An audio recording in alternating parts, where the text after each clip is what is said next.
Are certain trading styles suited better for beginners? I think it's better to simplify when you're a beginner. The one thing that I discounted when I was first learning trading was to not like was to look lower. Like what do I mean by that? What I mean by that is to simplify. Honestly, man, the first thing that I learned is probably the most important thing, and if you only learned this, you'd be fine. And it's trend. Trend matters most. Trend, in my opinion, is the number one, bar fucking none. There's nothing else that comes even close to it. Volatility would be a bit of a second, and then momentum is like a distant, it's not even like third, it's like number 5, but there's no 3 or 4, right? So I would suggest trend. It's not going to be the most sexy style. It's not going to be like optimized fully, but it will be consistent and it will be good. And if you can actually just learn how to identify a trend, it's a skill that will always be necessary for trading. And it's probably the easiest thing to learn how to do. In fact, I even taught Elsa how to do it. And if you just want like a quick way to do it, just put it on a fucking line chart, look at where the stop and reverse points are. Are we getting higher highs or higher lows, or are we getting lower highs and lower lows? It should, as always, be obvious as all hell. On a 4-hour right here, where are your highs, where are your lows? Low, high, low, high, low, high. Nothing, in my opinion. Low, and then potential high right here.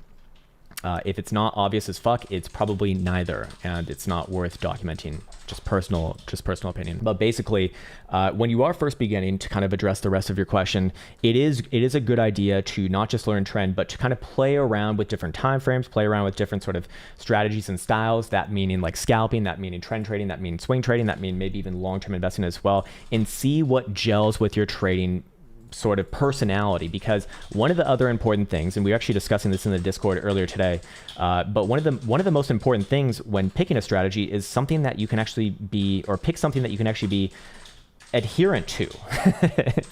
it's like diet, right? You can always find the best diet on paper, but can you adhere to it, or can you make it easy for yourself to adhere to?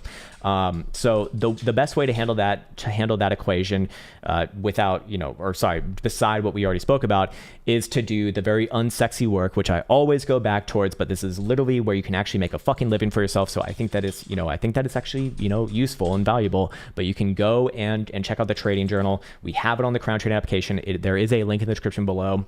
It's 100% free to do as well. You can also do pen and paper if that, if computers don't work well for you, or you can use Excel or Google Sheets or whatever the hell. All of these are free materials. On here, we just have it streamlined for you, and you should test the results that you get alongside these sort of different sort of strategies that you're testing out. So you can also have data to reference it against, because there might be strategies where you just prefer it to be operating on like a lower time basis, meaning not just like the time frame, but how long it actually takes the trade to play out, which this will do for you. It'll calculate it for you. Because some people like myself, I despise going to bed while being in a position. So for me, if I'm testing out a trade strategy, and it has like an average time from start to end of like, maybe even multiple days, it's not fucking for me. It doesn't matter how good it is. I'm not fucking holding it, man, because it'll disrupt my sleep. I cannot operate well without good sleep, and for me, that's a non-negotiable. For you might sleep like a baby in position. I don't know. That's, again, your sort of personal preference, or again, redundant right there, but you get my point, basically, in the sense that you need to play around first. Although I would say trend is always going to be good, or it's a one thing that kind of stands the test of time. And it'll always have some sort of an interplay, or at least add some value to any strategy to at least understand it. So hopefully that was helpful, and there you go for that.